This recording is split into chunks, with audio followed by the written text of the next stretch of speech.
Haven't we learned yet, Nigeria? Haven't we learned yet, oh my beloved country?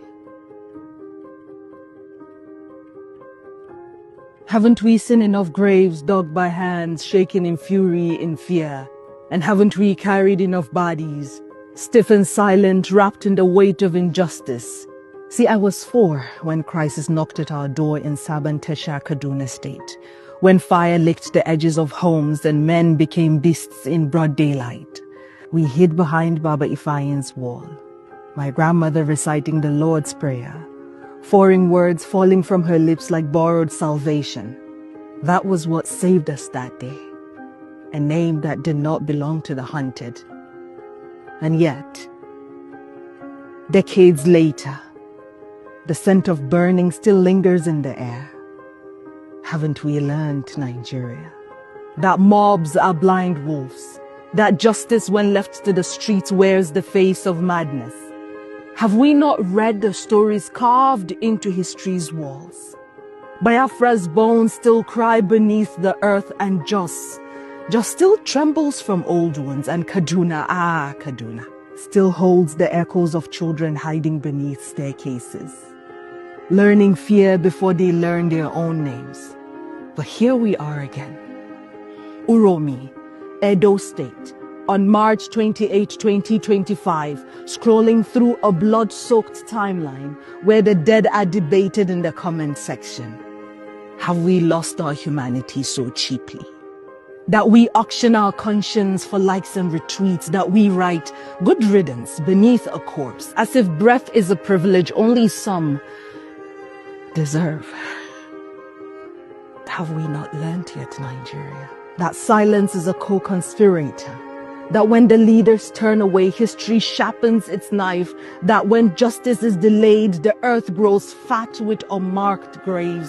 That a country that does not punish its past will live to repeat it in different dialects? Haven't we learned, Nigeria? Haven't we learned that violence does not stay contained, and the machete swung today could knock on any door tomorrow? That today's victim is yesterday's neighbor, and tomorrow it could be you, me, or the child who still believes that home is a safe place, that this is still our Nigeria. Haven't we learned, Nigeria, that fire once fed does not choose its victims, that mobs once emboldened do not recognize friends, that the same hands that cheered could someday point at you, and the same street that sings your praise could someday spell your name in ashes? Haven't we learned? Haven't we learned that war does not ask for permission, that it starts with a spark, a rumor, an indifference, a post, a careless word, and before we know it, the rivers run red again?